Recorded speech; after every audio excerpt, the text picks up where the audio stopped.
¿Puedes tú ser bueno sin Dios? Veamos. Absolutamente asombroso. Ahí lo tienes. Prueba innegable de que tú sí puedes ser bueno sin creer en Dios. Pero espera, la pregunta no es, ¿puedes tú ser bueno sin creer en Dios? La pregunta es, ¿puedes tú ser bueno sin Dios? Aquí es donde se encuentra el problema. Si Dios no existe, ¿qué fundamento permanece para la objetividad del bien o el mal, de lo correcto o incorrecto?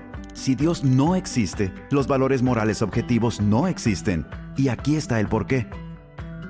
Sin algún punto de referencia objetivo, no tenemos forma de decir que algo está realmente arriba o abajo.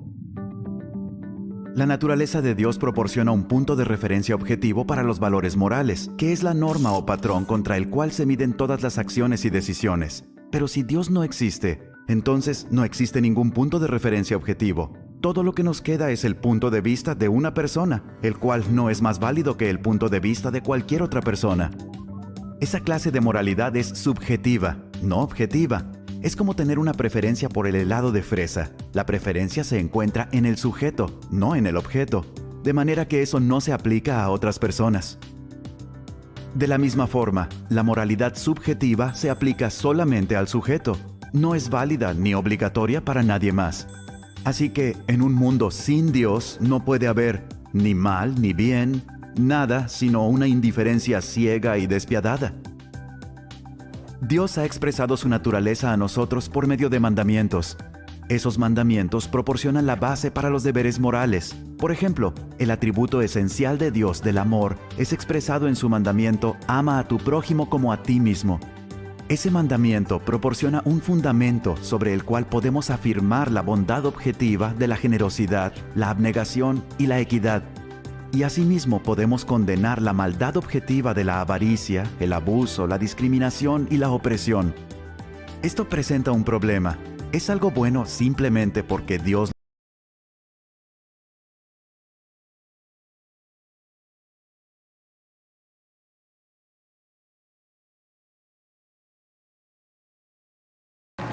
El argumento moral pretende afirmar la existencia de Dios en base a la conducta moral del hombre. En realidad hay dos formas fundamentales del argumento moral. La primera sostiene que existen valores morales absolutos, es decir, que existe una distinción objetiva entre lo bueno y lo malo que no es relativa a los contextos. Puesto que estos son comandos absolutos, como no matarás, por ejemplo, deben provenir de un legislador trascendente, un ser tan absoluto como los valores mismos, y a eso llamamos Dios. La segunda forma del argumento moral, que es quizás la más célebre, procede del filósofo del siglo XVIII, Immanuel Kant. Kant sostenía que la conducta moral solo tiene sentido si existe una vida después de la muerte. Y para que exista esa vida después de la muerte tiene que haber un Dios. La conducta moral no garantiza felicidad, pues el mundo no está ordenado de forma tal que los morales siempre son compensados, es decir, que el bueno siempre gana, y que los inmorales siempre son castigados. Entonces, para que la acción moral tenga sentido, debe existir la garantía de una vida en la ultratumba, de forma tal que se balanceen las injusticias de este mundo. Y el motivo para ser moral, entonces, es que hay un Dios que nos vigila y que nos juzgará. Hay filósofos que rechazan que existan valores objetivos. A esos filósofos se les llama relativistas morales. Y al no haber valores objetivos, ya la primera forma del argumento moral no es sostenible. Yo por mi parte sí creo que existen valores morales objetivos, o al menos que son relativos a la universalidad de la especie humana. Pero el hecho de que estos valores morales sean objetivos no implica que procedan de un ente trascendente, de Dios. La moralidad absoluta es más bien explicable en función de la evolución de nuestra conducta como especie. Nosotros, los seres humanos, estamos programados biológicamente para ser morales, en buena medida porque al cooperar con los demás, tuvimos más oportunidades de sobrevivir. El hombre es un primate social que necesita de los demás para sobrevivir, y la moralidad es el resultado de la selección natural de las conductas cooperadoras con sus semejantes. Y otra crítica a este argumento es que si los valores vienen de Dios, ¿cómo sabemos cuáles son los valores que Dios ordena? Platón se planteó esto en el llamado dilema de Eutifrón. Se decía, una cosa es buena porque Dios la ordena, o Dios la ordena porque es buena. Pareciera que es más bien la segunda opción, que Dios la ordena porque es buena. ¿Cómo saber si estrellar aviones en Nueva York es ordenado o no por Dios? Hay gente que sí cree que eso es ordenado por Dios, hay gente que no.